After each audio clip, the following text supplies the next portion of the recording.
Ba't ganyan? Ikaw lalo na siguro anak kayo. Oo, nung una kong narinig yan, medyo sabi ko, bakit kailangan gawin to? Ano, dahil ba eleksyon? Kasi Tito Sen, di ba, tatakbo.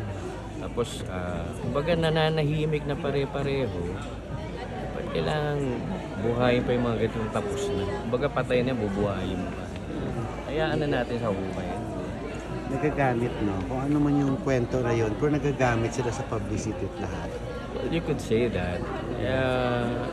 Ako na medyo nakakalungkot lang kasi nananahimik yung mga tao tapos biglang may pasabog na ganyan. So, sana alamin muna ni Marina, di ba? Pero, wala ganun talaga.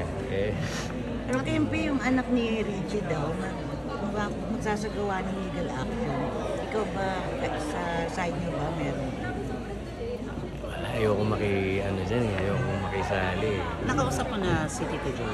We're not talking about anything like that. Kasi recently lang kailan lang kami nagbati. Ayun nga, tatanong ko rin dapat. So ayokong mapahira na naman na kung kailan kami more than 4 or 5 years kami hindi nag-uusap eh. So ako talaga yung gumawa na lang ng first move na last year lang ng Father's Day. Talagang sinadya ko talaga sa Said Bulaga na humility ba? Ako na yung nagpakumbaba. Although alam ko may kasalanan din ako. And magulang is magulang eh. Balik-tarin mo man yan. Kahit sino may kasalanan, magulang mo pa rin eh.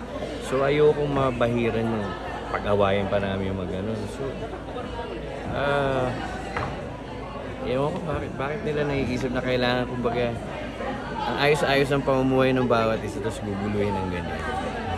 Kamusta kayo? Kamusta yung pagkikita? Pero yun na lang, kumusta yung pagkikita niyo yung paglapit mo sa after kanya? ilang taon? Kasi madrama yun. Yun, more than 5 years. Kasi na-depressed din ako. Alam niyo naman yun dahil sa work din, nung nawala tayo sa Bulaga. So partly lahat yun talagang nag-pile up sa akin. Talagang nagpulong ako sa bahay, hindi ako lumalabas, hindi ako nagpakita sa pamilya ko. Kahit malapit kami ng ate ko, hindi ako nagpapakita. Wala, as in walang connection. Until such time, dumating na nga, kasi alam naman, born again Christian ako. So yung realization, parang sinarili ko muna yung buhay ko na na-realize ko na, pina-realize ng Diyos sa akin na ano ba yung pagkakamali mo? Ano ba yung tamang ginawa mo? Diba? Yung